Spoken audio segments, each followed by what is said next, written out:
In the series of learning of legal procedure, we are here with studying one of the pivotal aspects of Indian legal system, that is criminal cases. That is criminal cases. Now, make yourself focus on this important aspect. अभी देखो, आपने criminal, मैंने आपको पहले video में civil cases बता दिए, अभी आपको क्रिमिनल केसेस बता देता हूँ।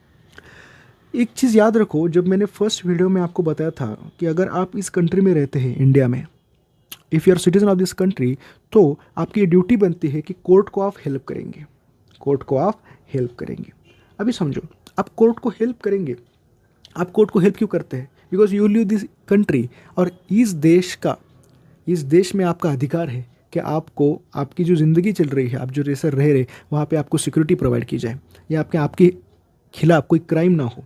इसलिए it is the duty of this country to keep you safe. यही आपको क्रिमिनल केसेस में समझना है।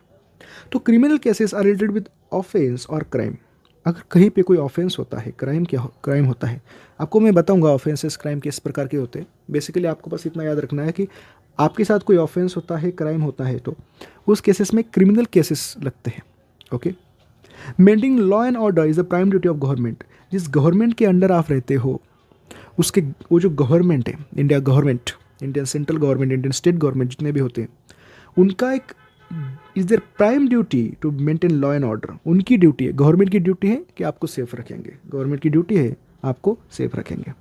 याद याद रखो, state government maintains law and order through police. वो तो उनकी ड्यूटी जो है, उसके लिए उनका डिपार्टमेंट है, दैट इज़ पुलिस डिपार्टमेंट। तो ये जो पुलिस डिपार्टमेंट होता है, on the basis of state government maintains law and order in the society. Maintain कौन करेगा? पुलिस करेगी। अभी देखो, रॉबरी होती है, रेप होता है, मर्डर मतलब होमिसाइड होते हैं। In this cases government interfere here through police and take appropriate measures. Government society में इंटरफेयर करेगा, इसके गवर्नमेंट के बिहाफ से कौन इंटरफेयर करेगा? पुलिस। और वहाँ पे जितने भी रूल्स एंड रेगुलेशंस है उसको चेक करेंगे, आपको हेल्प करेंगे अगर आप कोई प्रॉब्लम में हो तो। ये ड्यूटी किसकी है? गवर्नमेंट की। अभी समझो, ये जो केसेस है, robbery, rape, murder, homicide, in this case person is arrested and prosecuted by police in the court through government advocate. In this cases, अगर ये कोई केस होती है, इस केस में क्या किया जाएगा? पर्सन अरेस्टेड, एंड जो पर्सन इन चीज़ को परफॉर्म कर रहा है, रॉबरी, रेप, मर्डर, उस पर्सन को पुलिस अरेस्ट करेगी एंड कोर्ट में, and prosecuted by police in the court में उसे जज के सामने रखा जाएगा। ओके, कोर्ट उस केस को सुनेगा, case will be here by court, और उस केस को क्या कहा जाएगा? उस केस को कहा जाएगा अक्यूज पर्सन वर्सेस गवर्नमेंट। मैं आपको एग्जांपल से इसको समझाऊंगा, इस सेंटेंस को मैं आपको थ्रू एग्जांपल समझाऊंगा, accused person versus government. But basically at this moment आपको सिर्फ याद रखना है accused person versus government. Okay, अभी समझो, ये जो केस है by one person with another, इस केस में क्या हुआ है? मैंने आपको फर्स्ट ऑफ ऑल बता दिया था, देयर इज ऑफेंस और सम क्राइम। तो commission of crime bye one person with another, आपको मतलब एग्जांपल देता हूँ कि आपके खिलाफ किसी ने कुछ क्राइम किया है, शायद आपके घर पे किसी ने रॉबरी कर दी, तो उस केस में अभी डिफ्रेंशिएट करते, रॉबरी भी हो सकती है, कहीं पे मर्डर, होमिसाइड, कुछ भी हो सकता है। तो सम ऑफेंसेस, ये जो ऑफेंस है, कोर्ट उस ऑफेंस में court can award punishment, court punishment दे सकता है, कोर्ट फाइन दे सकता है, कोर्ट पनिशमेंट प्लस फाइन दे सकता है।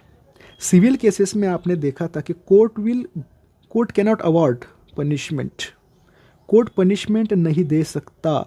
बट क्रिमिनल केसेस में court can award punishment, court can award fine, court can award fine plus punishment, because in criminal cases this all things depend upon, ये जो punishment plus fine होता है, punishment plus fine depend upon the nature of offence कैसा है उस basis पे, depending upon nature of offence.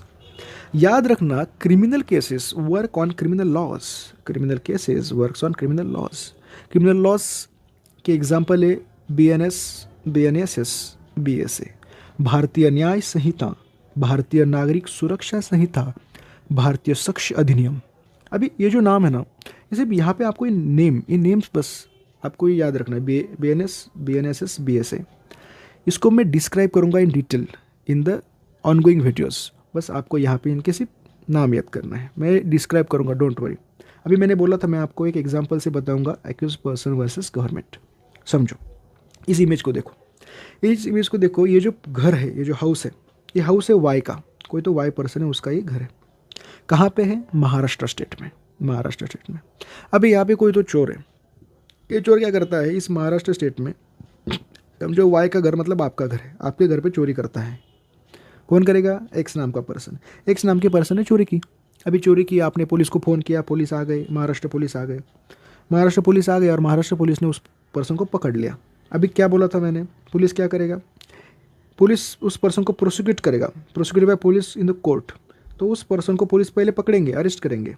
तो police ने उस पर्सन को अरेस्ट कर लिया, अभी उसको प्रोसिक्यूट करेंगे, कोर्ट में जज के सामने रखेंगे। तो उसको कोर्ट में जज के सामने रख दिया। अभी जब ट्रायल होगा, जब कोर्ट में ट्रायल होगा तो उसको इसको क्या कहा जाएगा?